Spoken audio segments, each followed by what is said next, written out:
Okay. So, Christmas that year, Jane bought me these driving school certificates.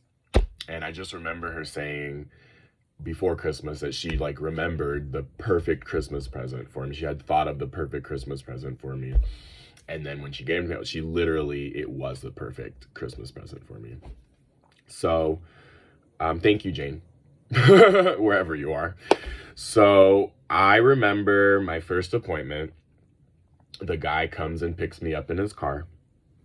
And again, there's a reason, like with all of my story, why I'm going into the level of detail that I'm going into. So again, bear with me for a moment here. But for whatever reason, I assumed that the guy was Middle Eastern. And so immediately, and again, there's a reason why I'm saying this. So, he like immediately, I get into the scene. I'm like, oh damn, it's like that. And he's like, yep. I get in, and he like explains to me that he has pedals on his side and that he can control what he needs to on his side, but otherwise, it's my lesson. I'm on the wheels, right? And prior to this, I had literally only driven like out in the desert when I went to go and visit Patty. Like, I went to visit Patty at some point and spent the night at her house, which that was another thing. But like, we went out in the desert where she lived in like a field, and then I drove, and like, that's it. I didn't drive. So that was shocking to me. But anyway, we did our few hours or whatever, or not even a few hours. It's just maybe not even half hour into the lesson, he takes a phone call. And we're gonna call him Juan. So Juan takes a phone call. Okay, so I just gave it away. Obviously, he's not Middle Eastern by the name I gave him. But the point is, he takes a phone call and it's in Spanish, and that's when I realized that he's an hermano, that he's in fact not Middle Eastern, he's Latino. And the other thing is, again, not that it matters, but I think when he got out of the car, he was like as tall as me. So I'm like 6'4", he's like 6'2". So again, I assumed he was Middle Eastern, not that it matters, but again, there's a reason why I'm saying this. So when he took the phone call in Spanish and I realized, oh, wait, he's Latino, like I got this nudging, overwhelming feeling, talk to him in Spanish. Talk to him in Spanish, talk to him in Spanish, talk to him in Spanish. Because this entire time, again, he had been talking to me in English. And I don't know, for whatever reason, I was so like nervous to do it. And like, I guess it is worth mentioning that at this point in my life, when I was at college, but during specifically that time, like, LA, before I get to Santa Barbara, I wasn't speaking Spanish to anyone. And the only person I had, consistently spoken Spanish to, was my mom. And we were not in communication at this time. So that's probably why I was so nervous. And like, I don't know if I've already said this, but I almost lost my Spanish during this time of my life. These 3 to 4 years, right? And I had been really fluent. Like, I had actually learned Spanish before I learned English growing up. Again, I've talked about my abuelita and my father being the two who really made sure that I spoke Spanish. But, and now, well, not that it matters, but anyway. So again, I just remember having this feeling, and then so finally I just do it. And I'll never forget this like realization, this look on his eyes. And we just like it from there, it's like off to the races. I remember he realized like we're both Latino, because everybody thinks I'm white. Anyway.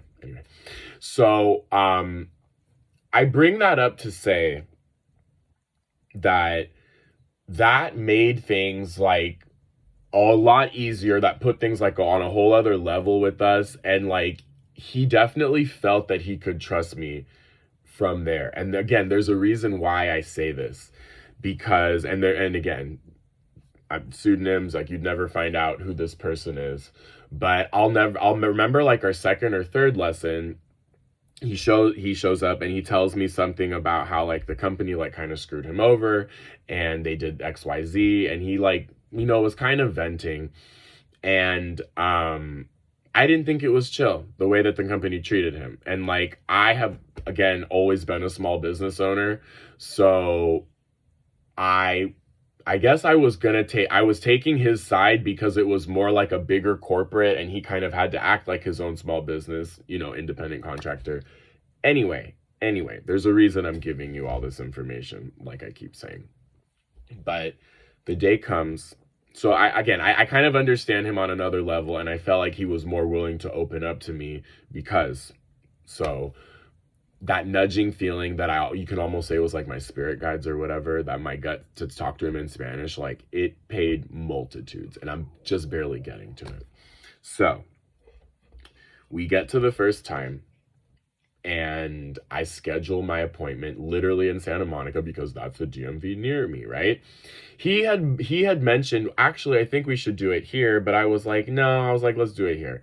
And he was like, okay, just kind of let me do what I wanted to do. And long story short, I failed. I was pissed off. I was furious. I was angry.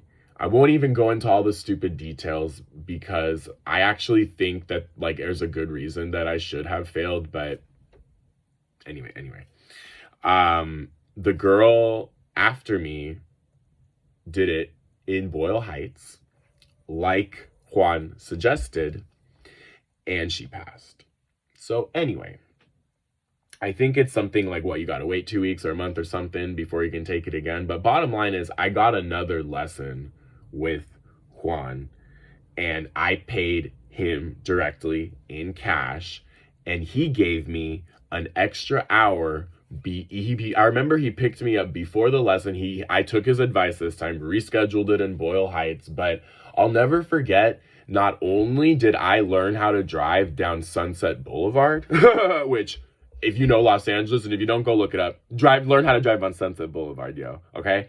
I actually figured out that I was damn good at parallel parking, so I wish I had that skill when I was living in San Francisco. But not only that, he took me on the freeway for like an hour. And if you're not familiar, which I was not, that's not part of the normal driving curriculum. That's not part of the test, which blows my mind, because how the hell are you going to drive and not drive on the freeway? One of the most important things, but also something very dangerous that you should learn. So I'm so appreciative and grateful to Juan for this gift. And I'm happy to have been able to give it to him directly, give him the cash right into his pocket. So anyway, I'll never forget showing up for my driving test at Boyle Heights. I was nervous as hell. I was like, I can't fail again. I can't fail again. Come on. So, we get in the car, and I'm trying to build up rapport with this lady. Not that it matters, but I think she was a lesbian, and I think that may have helped. Yeah, everybody knew I was gay except for me. Well, I was pretty bi actually, but that's a different part of the story. So I'll never forget that I was asking me what I did, and I was that I love pets, and she said yeah, I don't like pets, I don't like animals, and I was and that was part of the conversation. I was like, oh, okay. Right, I only adore them. But we got to the end, I pass. I'm so excited, I forget to thank her, and I run over to Juan, and I'm like, I pass. He's like, see, I told you, do it at Boyle Heights. And I go back and thank my exam, the person giving the exam. I forget, there's a term for that, but anyway, yay, I passed, had my driver's license, and that turned out to be very, very, very clutch, as they say. So I will talk about what happens next in the next part.